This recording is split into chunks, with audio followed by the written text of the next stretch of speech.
Oh yeah, you guys both played through Starfield, and I was like, nah, not for me. I didn't Uh, enjoy it. I enjoyed it, Well, and you're then I not a got big to the end and Bethesda. was like, eh. My problem with Starfield, I think, and I'm not saying that Starfield was a bad game. I think it's a good game, but it didn't feel like a Bethesda game. That's the problem I had for it because if you play any other Bethesda games, Oblivion, Skyrim, Fallout, they're all kind of spiritually the same, right? Like even though they're different stories and different worlds and whatever, they still play the same. You have that exploration, you have everyone kind of with their schedule and everything. But Starfield, it just doesn't do that. I mean, Starfield's a great space game, kind of like Mass Effect or something, but it's not a Bethesda game, in my opinion. I think that's where they've gone wrong with Now it. for you, when Mhm. you hear Bethesda game, that's what you're gonna think of. Like Justin, you and I played like Elder Scrolls 3. I Hmm. remember installing that on a work computer in the 90s and being amazed by that, right? Yep. So maybe Bethesda is changing and that's what their new thing is going to be. And so for us, that's not a Bethesda game, but for somebody just discovering them for the first time, that's what the games are. The variety of choice, the changes, the multiple playthroughs you can do. But when Fallout 3 came out, that's kind of when they started to nail, I think, what a Bethesda game was. They merged like the best of like the Elder Scrolls series with the Fallout, and then they took that same process and rolled it into Skyrim.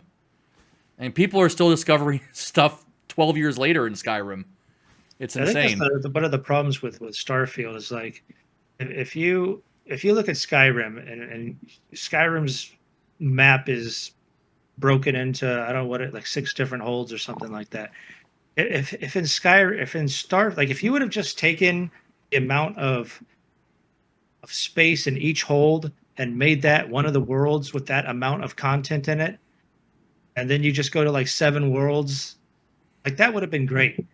But that's not how it is, and so it seems Yeah. like it's so big but so small at the same time. You know what I mean? It's so disjointed, and you just don't have that. There's no real place to go explore and everything like you can. That's what's so great about the Elder Scrolls is that, and Fallout is, you can be on a mountain and you can see some tower way off in the distance, and you can go to that tower. And on the way to that tower, you're gonna go, you're gonna find all this different stuff that's gonna set you on a different path, and that doesn't happen with Starfield. Yeah, it was sold that way, but it didn't pan out that way. Yeah. Well, look, I think they were ambitious with the idea of infinite worlds and infinite storylines or however they build it. I think, honestly, I don't, I hate the phrase ahead of its time because I don't think that game was a concept that was completely put together well. But when we do get to this point, which who knows, it could be in just a year or so, when we have games with generative AI NPCs Hmm. and all that stuff. Maybe that's what they were trying to be, but obviously they started creating Starfield a number of years ago, Yeah. and maybe Starfield 5 years from now would have been what they wanted, where you can play the game for 300 hours and have unique conversations with NPCs about everything because it's going to basically be an AI talking to you. I saw an article recently about Starfield, and one of the lead developers was talking about how they got basically got a deadline, got cut off, and that's how Yeah. the ending came to be. They completely rewrote how the game was going to end. I'd be very curious to hear how it was supposed to end. Yeah, the developer was saying that that was not anywhere close to how it was supposed to. The game was not supposed to end. They created that in order to add infinite content, if you will. Yeah, I don't want I know how the game ended because of you guys. I don't want to say it as a spoiler for anybody. Right, right. That's why I'm But trying to stay away from it. But so in the end result, was Starfield a failure? for me, no. I enjoyed the time I had with it. I enjoyed the Game Pass. So Right, you didn't pay for it. I didn't Travis pay did for pay it. for it. No, I mean, when that Shattered Space comes out, I'm gonna check it out. I'm gonna get it. Yeah, I mean, I still I think think it's a great game. I think if that was released by anybody else but Bethesda, it wouldn't have got the kind of hate it got because it's a good game. It's still a lot of fun. it's fun. I don't know how many hours I put into it. I did put a lot of hours into it before I finally finished it. And then like I did a little bit of the second go through and there's some different changes, but I don't think New it's as Game Plus, we'll different call enough. it. Yeah. I don't think it's as I think it's a big change from the original, going through it the first time to keep me that much interested. But yeah, I had fun with it, but I certainly did not put 1,000 hours into it like I have with like Oblivion and Fallout and Right. Skyrim. And I don't think I ever will, unless they do some kind of drastic change in the future where they actually do those giant map planets that you can actually go explore and like a map in Oblivion or something. You Right. know, it's different media, but I just had a thought when you were talking about all this about what makes a Bethesda game, what makes a Final Fantasy game, is there's a trailer for a new M. Night Shyamalan movie coming out. I Mm-hmm. think it's called Trap. And Trap. I just saw it. When you hear M. Night Shyamalan movie, you are immediately expecting it's always got to be some kind of twist at the end. That's what it's become. And whereas Bethesda might have peaked with Skyrim, it's almost like M. Night Shyamalan peaked right with The Sixth Sense, because that was such a well done twist and surprise that you can't top that. But everything is expected to be that. So if he wants to go make a different kind of movie, it's difficult because the first thing in people's heads is it needs to be this formula. So for Travis, a Bethesda game now needs to be a Skyrim. There's something off in the distance you can travel to, and also along the way, there are 50,000 different things you can do. And Mm-hmm. you can do it over and over in different ways. And that sometimes can be dangerous for a company, I think, because now you have to keep trying to, instead of doing the new thing, you're trying to repeat the previous success. And a lot of that success sometimes I think comes from just natural creation. And now when you're What? trying to I think one of the replicate big it in problems an, with that an too is that artificial they way, kept talking when you're about trying how it's to, going to be like Skyrim in space, Mm-hmm. and they didn't really kind of dissuade people about that Mm-hmm. yeah, idea. And it certainly is nothing like that when you start playing it. yeah. Well, I'll throw out the original company that did this, Sierra. Oh, Travis loves King's Quest and Heroes Quest and all those. Yeah, Quest for Glory, sorry. but look what happened when they started tweaking with what people expected.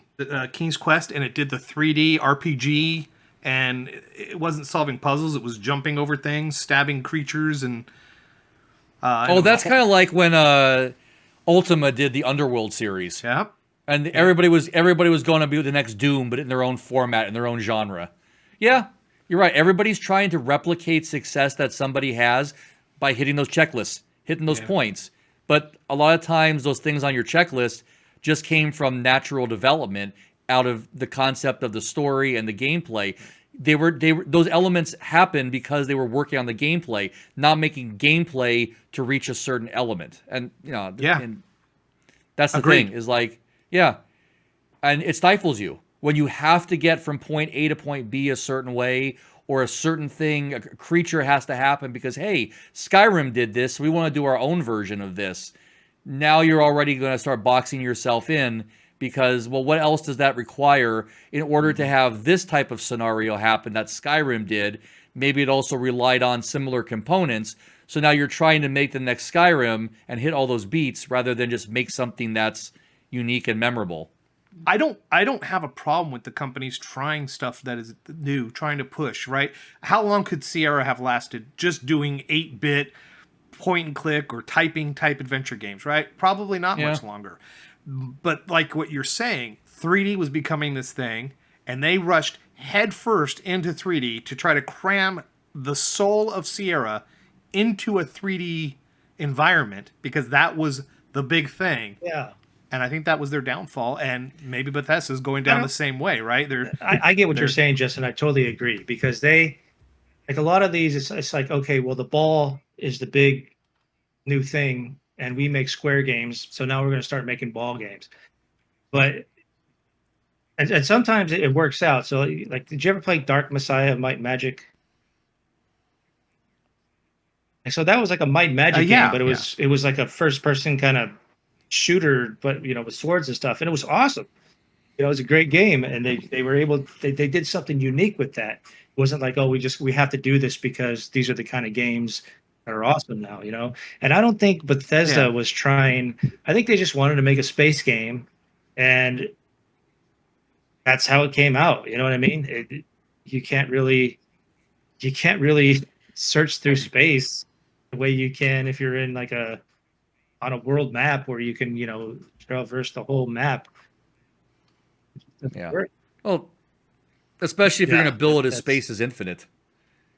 You can never really get a lay of the land in your head and see how it all ties together, because planet XYZ is going to be its own ecosystem, an entirely different randomness than ABC over here. And with that kind of, you can't create the links over, a long time ago so-and-so existed here and they moved to this area. Well, you can leave behind artifacts, you can leave behind imagery of what they were like, but there's no correlation because they hop this planet and go here. The thing about a and Bethesda game is you go find a cave and you go in there and there's a long dead guy and he's got a letter on him and the letter says something that's not happening in Starfield. I mean, there's some kind of pre-built caves that do that, but then you start repeating them like 10 times in all the different worlds. You're like, didn't I already see this note on, Era 3 and this and that? It's like, how many of these freaking caves are? Then it gets boring because it's like, okay, now. That was a good talk. It'll be hard to top it, but you always manage.